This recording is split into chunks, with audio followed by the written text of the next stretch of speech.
Hi hello ನಮಸ್ತೆ ಸ್ನೇಹಿತರೆ, ನಾನು ನಿಮ್ಮ ಪ್ರೀತಿಯ ಸಿದ್ದು. ನಿಗೂಢವಾದ ಆತ್ಮದ ಕಥೆಗಳಿಗೆ ಸ್ವಾಗತ. ಇವತ್ತು ನಾನು ಕೊಟ್ಟಿರೋದು ಒಂದು ಭಯಾನಕವಾದ ಘಟನೆ. ಅದೇನಪ್ಪ ಅಂದರೆ, ಆ ಆಟೋ ಚಾಲಕನೊಟ್ಟಿಗೆ ನಡೆದಂಥ ಒಂದು ಸ್ಟೋರಿ ಇದು. ಆ ಆಟೋ ಚಾಲಕ, ಅವನ ಹೆಸರು ಬಂದ್ಬಿಟ್ಟು ಸಂಜೀವ್ ಅಂತೇಳಿ. ಈ ನಮ್ಮ ಸಬ್ಸ್ಕ್ರೈಬರ್ ಆದಂಥ ಸಂಜೀವ್ಗೆ ನಿಜವಾಗ್ಲೂ ನಡೆದಂಥ ಒಂದು ಘಟನೆ. ಅವನ ಸ್ವಂತ ಊರು ಬಂದ್ಬಿಟ್ಟು ಇಂಗ್ಲೇಶ್ವರ ಆಗಿರುತ್ತೆ. ಆ ಇಂಗ್ಲೇಶ್ವರದಲ್ಲಿ ಅವನು ಆಟೋವನ್ನು ಓಡಿಸ್ತಾ ಇರ್ತಾನೆ. ಹಾಗೆ ಅವನ ವೃತ್ತಿ ಆಟೋವನ್ನು ಓಡಿಸಿ ಹಾಗೆ ಅವನ ಕುಟುಂಬವನ್ನು ಸಾಕಬೇಕಾಗಿರುತ್ತೆ. ದಿನಂಪ್ರತಿ ಆಟೋ ಓಡಿಸ್ತಾ ಇರ್ತಾನೆ. ಒಂದಿನ ಬಂದ್ಬಿಟ್ಟು ಅವನಿಗೆ ಸಾಯಂಕಾಲ ಒಂದು 7 ಗಂಟೆಗೆ ಒಂದು ಬಾಡಿಗೆ ಬರುತ್ತೆ. ಅದು ವಿಜಯಪುರಕ್ಕೆ ಹೋಗಿ ಒಬ್ಬರನ್ನ ಇಳಿಸಿ ಬರಬೇಕಾಗಿರುತ್ತೆ. ಅವನು ಡೈಲಿ ಯಾರನ್ನಾದರೂ ಒಟ್ಟಿಗೆ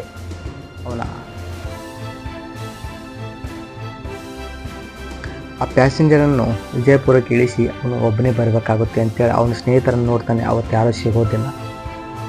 ಆಯಿತು ಅಂತೇಳಿ ಅವನು ಒಬ್ಬನೇ ಹೋಗೋದಕ್ಕೆ ಮುಂದಾಗ್ತಾನೆ. ಆಯಿತು ಅಂತೇಳಿ ಸುಮಾರು ಒಂದು 8 ಗಂಟೆಗೆ ಇಂಗ್ಲೇಶ್ವರ ಬಿಟ್ಟರೆ ಆ ವಿಜಯಪುರಕ್ಕೆ ಒಂದು 10 ಗಂಟೆ ಸುಮಾರು ಇವನು ಹೋಗ್ತಾನೆ. ಅದು ರಾತ್ರಿ ಟೈಮಲ್ಲಿ ಅದಕ್ಕೂಳೆ ಸ್ಲೋ ಆಗಿ ಹೋಗಿದ್ರೆ ಟೈಮ್ ಜಾಸ್ತಿ ಆಗುತ್ತೆ ಅಂತೇಳಿ ಅವನು ನಿಧಾನವಾಗಿ ಹೋಗಿ ಆ ಪ್ಯಾಸೆಂಜರ್ನ ಇಳಿಸ್ತಾನೆ. ಇಳಿಸಿ ವಾಪಸ್ ಬರ್ತಾ ಇರ್ತಾನೆ. ಅದು ರಾತ್ರಿ ಒಂದು 12 ಗಂಟೆ ಆಗಿರುತ್ತೆ. ಅಲ್ಲಿಂದ ಊಟವನ್ನು ಮಾಡಿಕೊಂಡು ಅವನು ಒಬ್ಬನೇ ಬರಬೇಕಾಗುತ್ತೆ. ಸುಮಾರು ಆ ವಿಜಯಪುರದಿಂದ ಇಂಗ್ಲೇಶ್ವರಕ್ಕೆ ಬರ್ಬೇಕಾದ್ರೆ ಸುಮಾರು 2 ಗಂಟೆ ಬೇಕು. ಅವನು ರಾತ್ರಿ ಟೈಮ್ ಬರಬೇಕಾದ್ರೆ ಅಲ್ಲಿ ಒಂದು ಉಕ್ಲಿ ಅಂತ ಬರುತ್ತೆ. ಆ ಉಕ್ಲಿ ಹಿಂದುಗಡೆ ಒಂದು ಊರಿನ ಆಚೆ ಒಂದು ಬಸ್ ಸ್ಟಾಪ್ ಇರ್ತದೆ. ಅದು ರಾತ್ರಿ 1 ಗಂಟೆ ಆಗಿರುತ್ತೆ. ಆ ಬಸ್ ಸ್ಟಾಪಿನ ಹತ್ರ ಒಬ್ಬರು ಮಹಿಳೆ ನಿಂತಿರ್ತಾಳೆ. ಅಂದರೆ ಅವಳಿಗೆ ಏಜ್ ಆಗಿರುತ್ತೆ ತುಂಬ. ಆದ್ಕೊಳ್ಳಿ ಒಂದು ಕೋಲನ್ನು ಹಿಡ್ಕೊಂಡು ಆ ಅಜ್ಜಿ ನಿಂತಿರ್ತಾಳೆ. ಈ ಆಟೋವನ್ನು ಬರೋದು ನೋಡಿ ಅವಳು ಕೈ ಮಾಡ್ತಾಳೆ. ಕೈ ಮಾಡಿದ ಕೂಡಲೇ ಇವನಿಗೆ ಸ್ವಲ್ಪ ರಾತ್ರಿ ನಾನು ಒಬ್ಬನೇ ಹೋಗ್ತಾ ಇದ್ದೀನಿ, ಇವ್ರು ಹತ್ತಿಸ್ಕೊಂಡ್ರೆ ನಮ್ಗೆ ಸ್ವಲ್ಪ ಹೆಲ್ಪ್ ಆಗ್ಬೋದು, ಭಯ ಕಡಿಮೆ ಆಗುತ್ತೆ ಅಂತೇಳಿ ಅವನು ಆ ಬಸ್ ಸ್ಟಾಪಿನ ಹತ್ರ ಬಂದು ನಿಲ್ಲಿಸ್ತಾನೆ. ಅವಳ ಅಜ್ಜಿಯ ಮುಖವನ್ನು ನೋಡ್ತಾಳೆ. ಇವಳು ತುಂಬ ವಯಸ್ಸಾಗಿರುತ್ತೆ. ಅವಳ ಮುಖ ಫುಲ್ಲು ನೆರಿಗೆ ಬಿದ್ದಿರುತ್ತೆ. ಇದೇನಪ್ಪ ಇಷ್ಟು ವಯಸ್ಸಾಗಿದೆ ಅಜ್ಜಿಗೆ ಅಂತೇಳಿ ಏನಾಯಿತು ಅಂತ ಕೇಳ್ತಾಳೆ. ಆ ಅಜ್ಜಿ ಹೇಳ್ತಾಳೆ, ನಂದು ಸ್ವಲ್ಪ ಅಲ್ಲಿ ಊರಿನ ಆಚೆ ಒಂದು 3 ಕಿಲೋಮೀಟ್ರ್ ತೋಟ ಇದೆಯಪ್ಪ, ಅಲ್ಲಿಗೆ ನಾನು ಇಳಿಸಿಬಿಡು ಅಂತ ಹೇಳ್ತಾಳೆ. ಸರಿ ಆಯಿತು ಅಜ್ಜಿ, ಕೂತುಕೊಳ್ಳಿ ಅಂತೇಳಿ ಅವಳು ಆಟೋದಲ್ಲಿ ಹತ್ಕೋತಾಳೆ. ಹತ್ಕೊಂಡ್ಕೊಳ್ಳೆ ಇವನು ಸರಿ ಅಂತೇಳಿ ಆ ಊರಿನಿಂದ ಆಟೋವನ್ನು ಬಿಡ್ತಾನೆ. ಬಿಟ್ಟು ಹಾಗೆ ಮಾತಾಡ್ತಾ ಹೋಗ್ಬೇಕಾದ್ರೆ ಅಜ್ಜಿಯ ಜೊತೆ ಮಾತಾಡ್ತಾ ಹೋಗ್ತಾ ಇರ್ತಾನೆ. ಹಾಗೆ ಅವಳು ಹಿಂದ್ಗಡೆ ಕೂತಿರುವಂಥ ಸೀಟನ್ನು ಅವನು ನೋಡೋದಿಲ್ಲ. ಆ ಅಜ್ಜಿಯ ಹೋಗ್ತಾನೆ ಮುಖ ಚೇಂಜ್ ಆಗ್ತಾ ಇರುತ್ತೆ ಅಂತ ನೋಡುವಷ್ಟರಲ್ಲಿ ಅವನ ಮುಂದೆ ನೋಡ್ತಾನೆ. ನೋಡಿದ್ರೆ ಅವನೊಟ್ಟಿಗೆ ಮಾತಾಡ್ತಾ ಇರ್ತಾಳೆ. ಮಾತಾಡ್ತಾ ಹೋದಂಗೆ ಅವಳು ಅವನಿಗೆ ಕೇಳ್ತಾಳೆ, ಸಂಜೀವ್ಗೆ, ಇಲ್ಲೊಂದು ಈ ಉಕ್ಲಿಯ ದಾಟಿ ಒಂದು ಸ್ಮಶಾನ ಬರುತ್ತೆ. ಆ ಸ್ಮಶಾನದ ಹತ್ರ ಒಂದು ಆಕ್ಸಿಡೆಂಟ್ ಆಯಿತು ಗೊತ್ತಿದೆ, ಒಂದು 15 ವರ್ಷದ ಹಿಂದ್ಗಡೆ ಅಂತ ಹೇಳ್ತಾಳೆ. ಅವನಿಗೆ ಸಹ ಆ ಇನ್ಸಿಡೆಂಟ್ ಗೊತ್ತಿರುತ್ತೆ.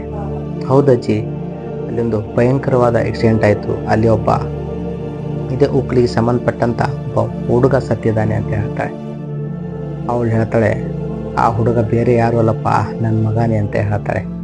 ಹೇಳಿದ ಕೂಡಲೇ ಹೌದಾ ಅಂತೇಳಿ ಇವನು ಸ್ವಲ್ಪ ಬೇಜಾರು ಮಾಡಿಕೊಂಡು ವಾಪಸ್ ಹೋಗ್ತಾ ಇರ್ತಾನೆ. ಆಟೋ ಓಡಿಸ್ತಾ ಅಂತಾನೆ ಆ ಆಟೋ ಸ್ಪೀಡ್ ಆಗುತ್ತೆ. ಸ್ಪೀಡ್ ಆದ ಕೂಡಲೇ ಬ್ರೇಕ್ ಹಿಡಿತಾನೆ, ಬ್ರೇಕ್ ಹಿಡಿಯೋದಿಲ್ಲ.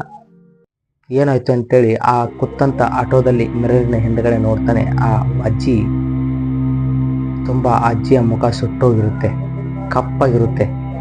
ಕಪ್ಪಾದ್ಕೊಳ್ಳಿ ಇವನಿಗೆ ತುಂಬ ಭಯ ಆಗಿಬಿಡ್ತದೆ. ಭಯ ಆಗಿ ಏನು ಮಾಡಬೇಕು ಅಂತ ಗೊತ್ತಾಗಲ್ಲ. ಬ್ರೇಕ್ ಹಿಡಿತಾನೆ, ಬ್ರೇಕ್ ಹಿಡಿಯೋದಿಲ್ಲ. ಹಾಗೆ ಆಟೋ ಸ್ಪೀಡಾಗಿ ಓಡಿಸ್ತಾ ಇರ್ತಾನೆ.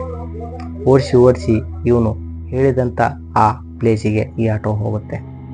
ಆಟೋ ಹೋಗಿ ಆ ಅಜ್ಜಿ ಹೇಳಿದ ಹಾಗೆ ಆ ಆಕ್ಸಿಡೆಂಟ್ ಆದ ಪ್ಲೇಸಿಗೆ ಸ್ಮಶಾನದ ಪಕ್ಕ ಗಾಡಿ ನಿಲ್ಲುತ್ತೆ. ನಿಂತು ಕೂಡಲೇ ಇವನಿಗೆ ತುಂಬ ಭಯ ಆಗ್ತಾನೆ. ಭಯ ಆಗಿ ಆ ಅಜ್ಜಿ ಆಟೋದಿಂದ ಹೊರಗೆ ಇಳಿತಾಳೆ. ಹೊರಗೆ ಇಳಿದು ಅವನಿಗೆ ಹೇಳ್ತಾಳೆ, ನನ್ನ ಮಗ ಒಬ್ಬನೇ ಆಗಿದ್ದಾನೆ ಅನ್ನಲ್ವಾ, ಈಗ ನೀನು ಜೋಡಾಗುವಂತೆ ಬಾರಪ್ಪ ಅಂತೇಳಿ ಅವನಿಗೆ ಹೇಳ್ತಾಳೆ. ಹೇಳಿದ್ಕೊಳ್ಳಿ ತುಂಬ ಹೆದರಿಕೆಯಾಗಿ ಹೊರಗಡೆ ಇಳಿತಾನೆ. ಹೊರಗಡೆ ಇಳಿದು ಓಡೋದಕ್ಕೆ ಶುರು ಮಾಡ್ತಾನೆ. ಆ ಅಜ್ಜಿ ಅವನ ಹಿಂದೆ ಬೆನ್ನು ಹತ್ತಾಳೆ. ಬೆನ್ನತ್ತಿ ಸುಮಾರು ಒಂದು ಆಟೋದಿಂದ ಒಂದು 20-30 ಫೂಟು ಹೋಗಿ ಅವನು ಬಿದ್ದು ಬಿಡ್ತಾನೆ. ಒಂದು ಕಲ್ಲಿಗೆ ಎಡೆದು ಕೆಳಗಡೆ ಬಿದ್ದು ಬಿಡ್ತಾನೆ. ಬಿದ್ದ ಕೂಡಲೇ ಅವನು ಪ್ರಜ್ಞೆ ಹೋಗುತ್ತೆ. ಪ್ರಜ್ಞೆ ಹೋದ ಕೂಡಲೇ ಇವಳು ಅಲ್ಲಿಂದ ಹೋಗಿಬಿಡ್ತಾಳೆ. ಇದು ಬೆಳಗಿನ ಜಾವ 5 ಗಂಟೆಗೆ ಅಲ್ಲಿ ಆ ಹೊಲಕ್ಕೆ ಹೋಗುವಂಥ ಜನರು ಅವನನ್ನು ನೋಡಿ ಆ ಒಂದು ಪೊಲೀಸ್ ಸ್ಟೇಷನ್ಗೆ ಫೋನ್ ಮಾಡ್ತಾರೆ. ಮಾಡಿದ ಕೂಡಲೇ ಅಲ್ಲಿಂದ ಪೊಲೀಸರು ಬಂದು ಆ ಆಟೋವನ್ನು ತಗೊಂಡು ಇವನನ್ನು ಹಾಸ್ಪಿಟ್ಲಿಗೆ ಅಡ್ಮಿಟ್ ಮಾಡ್ತಾರೆ. ಹಾಸ್ಪಿಟ್ಲಿಗೆ ಅಡ್ಮಿಟ್ ಮಾಡಿದ ಕೂಡಲೇ ಅವನು ಪ್ರಜ್ಞೆ ಬಂದ ಕೂಡಲೇ ಆ ಕಥೆಯನ್ನು ಹೇಳ್ತಾನೆ. ಹೀಗೆ ಆ ಊರಿಂದ ಆಚೆ ಒಬ್ಬ ಅಜ್ಜಿ ಹತ್ಕೊಂಡು, ಇದು ಸ್ಮಶಾನದ ಪಕ್ಕ, ಇಲ್ಲೇ ಇಳಿಸು, ಇಲ್ಲೇ ನನ್ನ ಮಗ ಸತ್ತಿದ್ದು, ನೀನು ಜೋಡಾಗುವಂತೆ ಬಾ ಅಂತ ಹೇಳಿದ ಕೂಡಲೇ ಆ ಪೊಲೀಸರು 15 ವರ್ಷದ ಹಿಂದುಗಡೆ ಇದ್ದಂಥ ಒಂದು ಪೊಲೀಸ್ ಕೇಸ್ ಅಂತ ತೆಗೆದು ಹೇಳ್ತಾರೆ.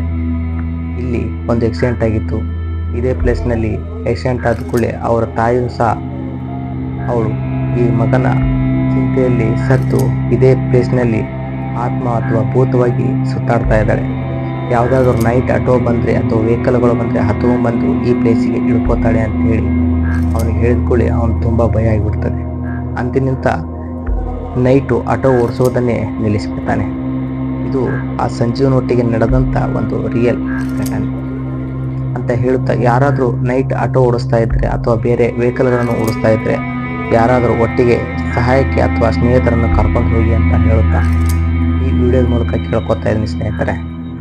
ಬಾಯ್.